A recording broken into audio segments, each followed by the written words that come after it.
Good morning, everybody. It's Keith Busher from Art of Keith Busher Precious Mutations here. Continuing work on our Call of Cthulhu, Cthulhu Calling. Forgive me, Cthulhu, for I have sinned. I'm not sure, I haven't quite nailed down the title for this piece yet.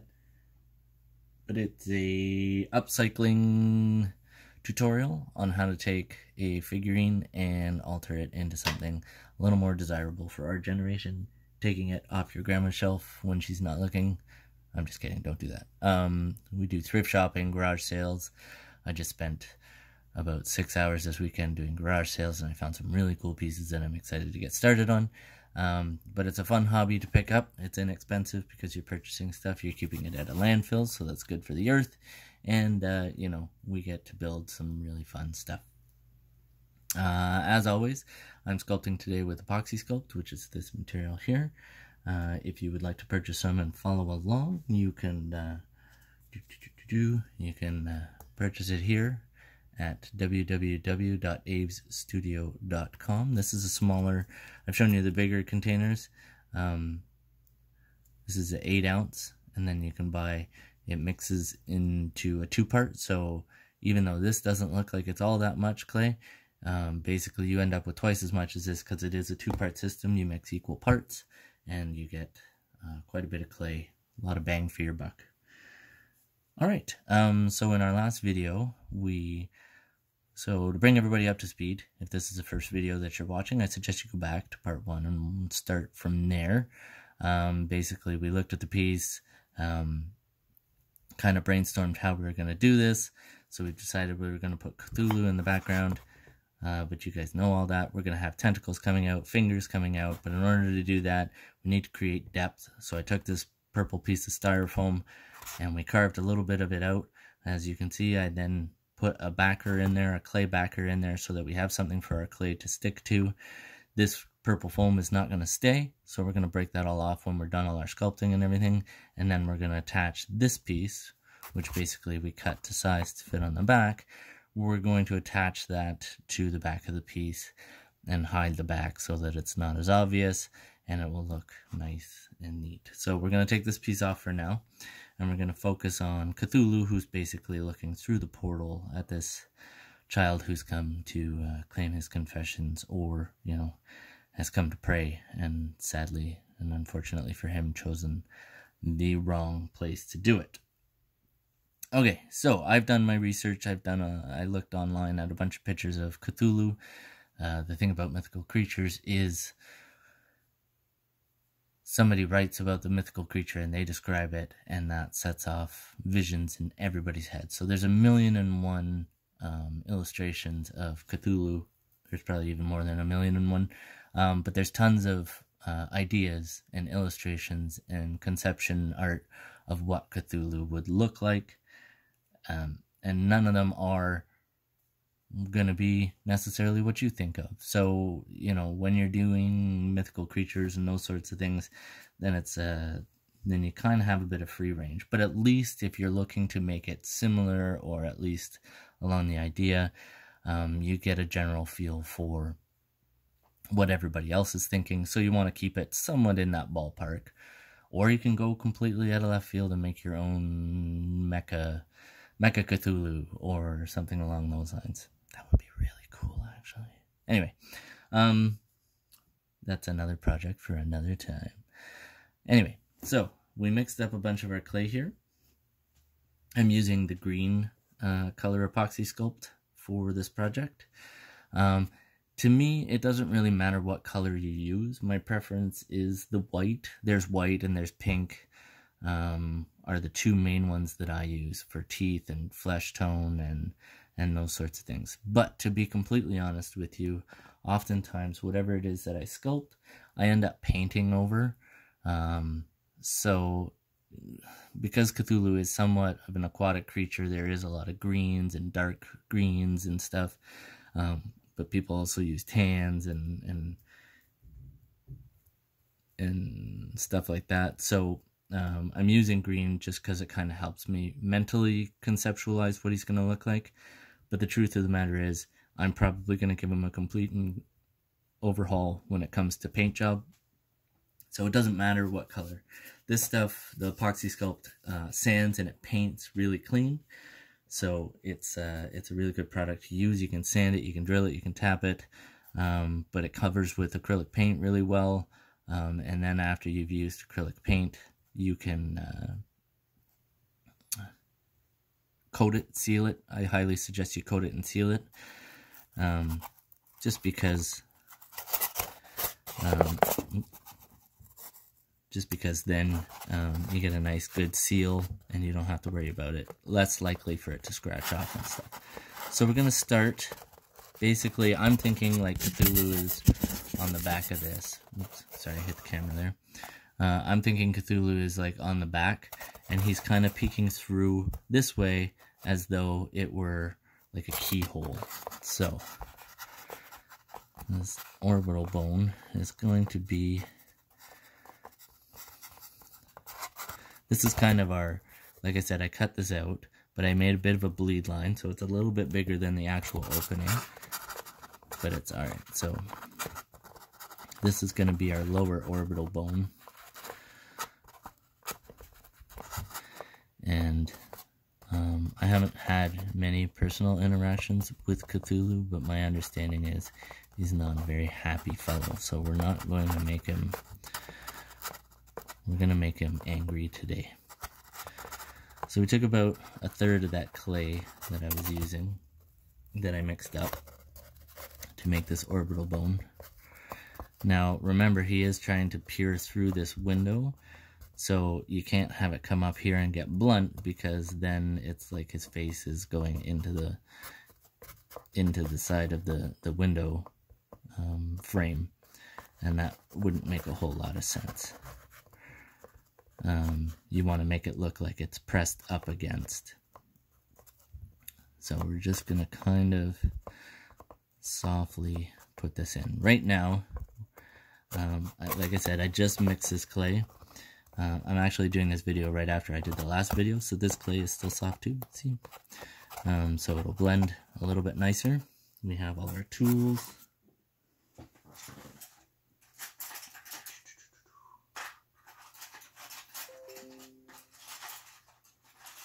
Sorry, give me a second here.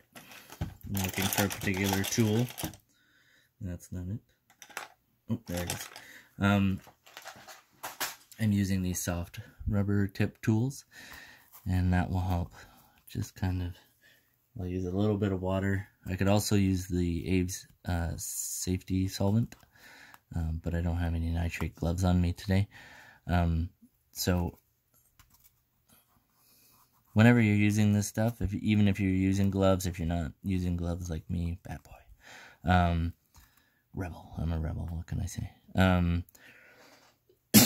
You really want to avoid like making any contact with your eyes or anything until you've washed your hands really, really well. The safety solvent, don't use it without gloves. That's not a good choice. Okay, so right now I'm not worried so much about details because this stuff has about like a 3-hour, 4-hour working time. Right now I'm just kind of blocking out the eye and what I want the eye to look like, and then ultimately what we're going to do is we're going to build down here, and we're going to leave a spot for the tentacles to come out, but I want the tentacles to come out the window. So when I leave this to harden, I'm going to have a spot where I can still add clay to make everything work. Same with fingers. I'm going to have fingers up here, so I need to leave a space, because if you were leaning up against the door and your fingers were there, your head needs to be that far back. You don't want to have your fingers ending bluntly against here, because then it doesn't look like there's space for your fingers or your hand to be back there. So it's all about kind of dimensions and spacing and that sort of thing. So I can't sculpt those on there and then get that piece to fit on here, right? Because essentially we're looking for a 3-dimensional view of the creature coming through the window. So what we're going to do is we're going to build the backer part, we're going to attach it, then we're going to add the fingers, then we're going to add the tentacles, and hopefully what that does is that when people see it, they're like, how did he sculpt that? Like, how did she manage to get that in there and build that like that? And they'll almost believe that it gives the illusion that that's how the piece was built You know what I mean? It's kind of weird, but the more you can really blend it and wrap it around the original piece, the more kind of pop it has, the more aesthetic it has, the more, ooh, that's really cool kind of thing. Okay, so we got a bit of a teardrop shape here. So like I said, Cthulhu is not a happy dude. So we're gonna try and make his eye looking angry. So normally I do like brows and things like that, and then I come back and I work on the eyebrow, but I think on this piece, or the eyelid, sorry, I think on this piece we're gonna focus a little bit more on the eyelid first,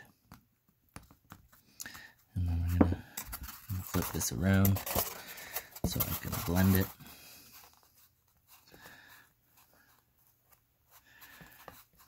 So you're starting to kind of see the beginning of the shape of him, of his eye, of his angry eye, of his angry eyes. A little Toy Story reference there for you.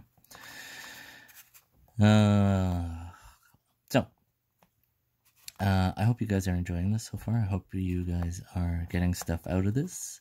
I'm really hoping, you know, that we can pick up some sponsorships and stuff like that. What I'm looking to do in the next little bit actually is a couple of giveaways. So make sure you stay posted, because you are new and you're subscribers to my channel. You will have an opportunity to win something. And now's the time to be a subscriber, because the channel is new and I only have so many subscribers, and that betters your chances of actually winning. And then what's going to happen is after that, hopefully it will draw more attention and it will become harder, to win, because we will have more subscribers, knock on wood.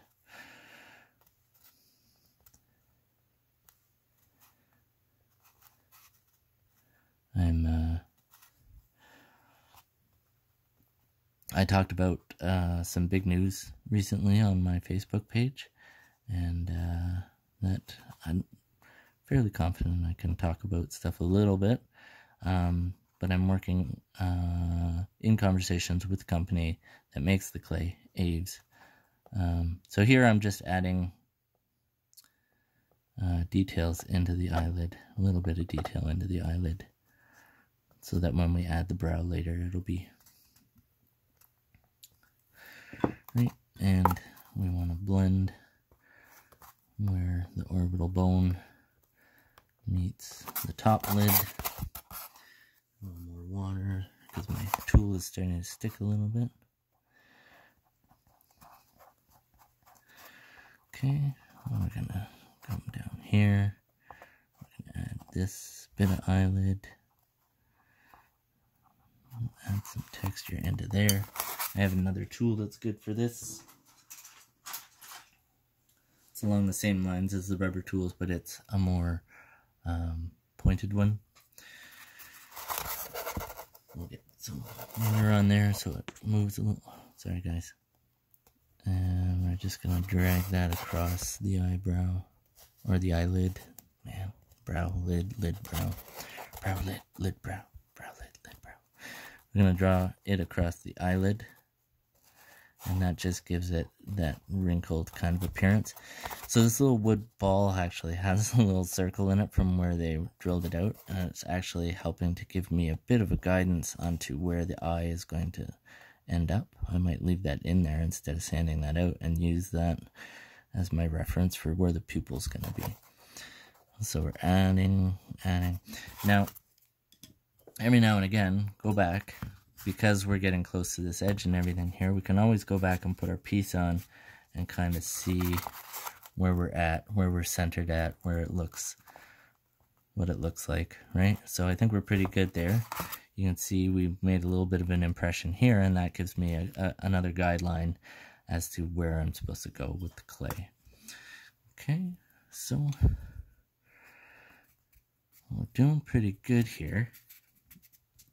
Now, because he's an aquatic creature, if you have a lump of clay on the side, anytime that you're thinking or doing anything else, if you want to keep it from getting too hard, because it will start to go off as soon as it's mixed. If you have an extra piece of clay, just keep working it while you're thinking or you're talking or what have you. But what I was going to say is, because he is somewhat of an aquatic creature, we do need to add a lot of texture to our friend here. So I'm going to use the orange peel again,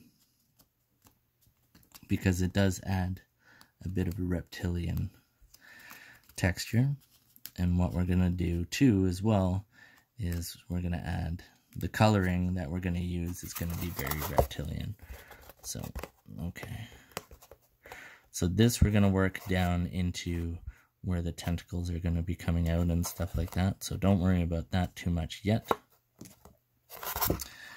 So I added a bit. I used the orange peel again, one of my favorites, because it's subtle, but it also a very good texture. It's subtle, but it says so much, and it really creates something that when you're painting, it makes it a lot easier to kind of make a more 3D effect. Okay, so we have the eyelid, we have the, now what I want to do is more the brow, and I'm trying to make it look as kind of big and ominous as possible. I'm going to take a little tiny bit of clay here because I don't want it to get lost, and I'm going to put it over here. And if it's too much later on, if we end up finding that when we go to put it on the piece, if this is in our way, that's really easy to solve because this is like sandable. So we'll be able to sand this little piece off. It's not, I don't want to say it's difficult to sand off, but it is, once it's fully cured, this stuff is very strong. So it might take you a few minutes, a Dremel tool, something along those lines. But you don't have to really worry because it's so strong and it's so, it connects with itself so well and everything like that. You don't have to worry that when you're sanding this part off that it's going to damage or break any of the other parts off. Okay, so now we got the startings of an eye here. So what we're going to do is get another clump of clay. Remember, we want to leave room for fingers when fingers go through there. But I'm going to build his brow now.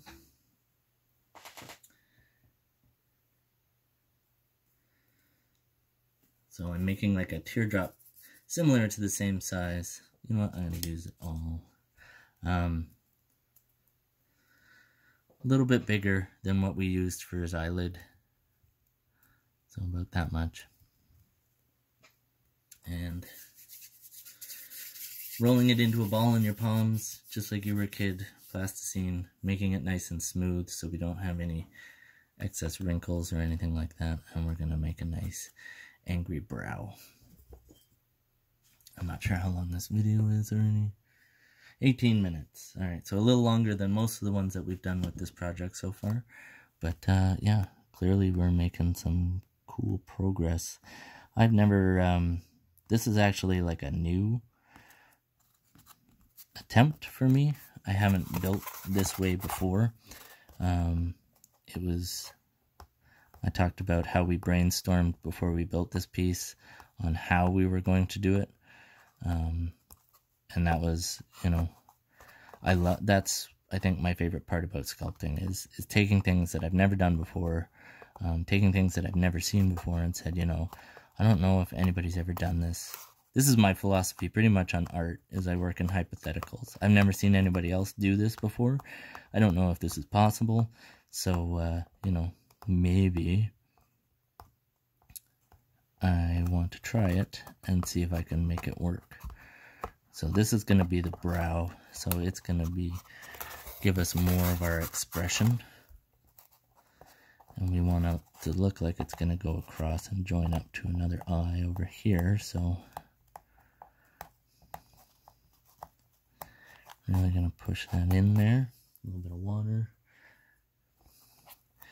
So when you first mix this clay, and I've said this before, I know, it's for the first like 20 minutes or so, it's a very warm plasticine kind of feel. It's been about 20 minutes or half an hour since I mixed this clay, and it's starting to stiffen up already. Some colors I find with this stuff tend to cure a lot faster than others. The super white that they have, which is like a uber white, is really sticky. So you kind of need to adjust yourself accordingly to that in order to work with it. You can mix as well. So if you get multiple colors, if you get like an orange, I think the orange is on sale right now.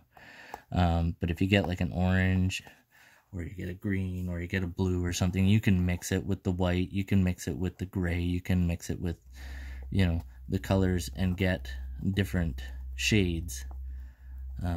I tend not to do it because I end up painting everything that I do. Okay, so we've made a brow. I'm not sure how angry it is. I'm going to try and work on that a little bit. Make it look like he's looking in still. What do you guys think? Does he look angry enough, or should he be angrier?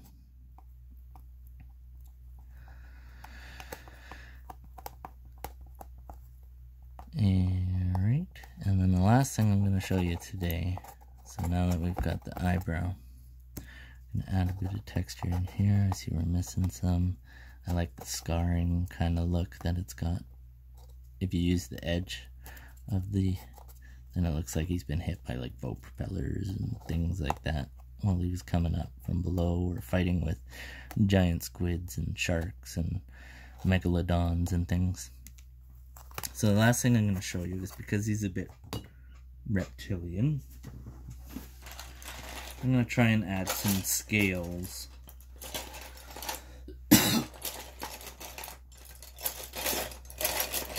I'm digging through my tools. I should have done this before. I have a wide variety of tools, but I really have my favorites, my go-tos.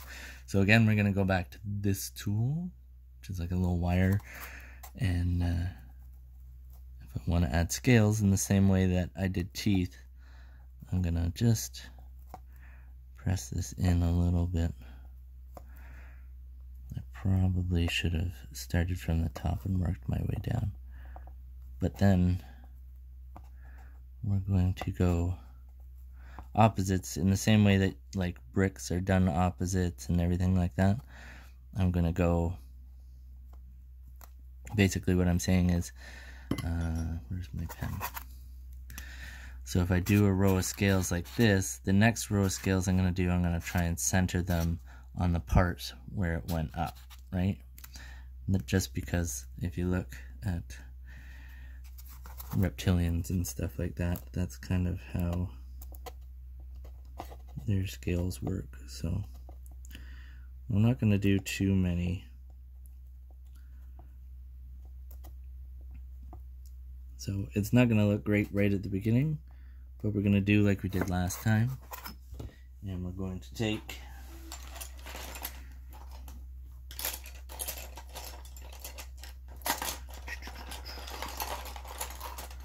a smaller version of that rounded tool. There it is.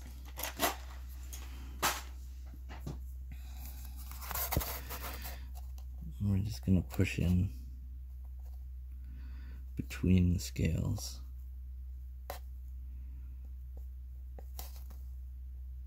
It really gives those scales some separation.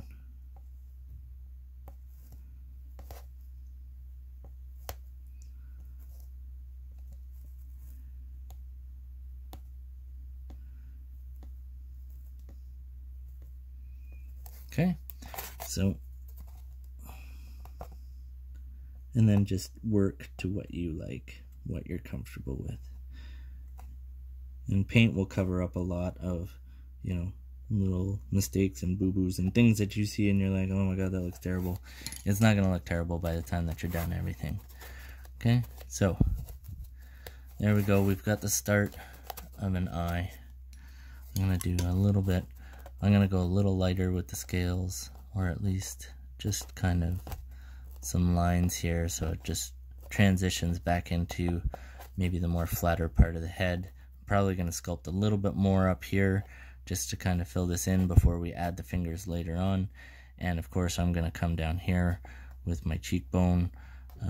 I don't know if I'm going to add teeth. I don't think he has teeth. I know the tentacles all come out of his face and stuff like that. So we're going to build more down here on this part. It'll be kind of like his cheek. And then we'll take this whole part out. We'll break off all the foam. We'll stick it to the back of our piece, which is here. You can kind of see where we're at right now. Right, we're going to add that to that. And then we're going to add the tentacles that come down here from the kind of nose mouth area. And yeah, so I think this piece is going to look really cool. I think the process that we chose is the right one. If you disagree and you think it should be something different, please leave a message, let me know. If you had different ideas or something else that you saw in this piece that you would have liked to have done, absolutely leave me a message below. If you have any questions, I try to be available. I do have a 9-to-5 job, so but you can always message me, and the next available moment I will message you back and we can talk you through any. I love to brainstorm, so if you have a challenge, then I'd love to hear it and I'd love to help you work through it. If you want to follow along with pictures instead of watching the tutorials because you're not really a sculptor but you still want to see what we're doing, Instagram and Twitter, it's @PreciousMutator, and on Facebook our page is also The Art of Keith Busher Precious Mutations, and we constantly post updated pictures on there. And yeah, so thank you very much. Please like and subscribe and share, and stay tuned for our giveaway contest, and we will talk to you soon.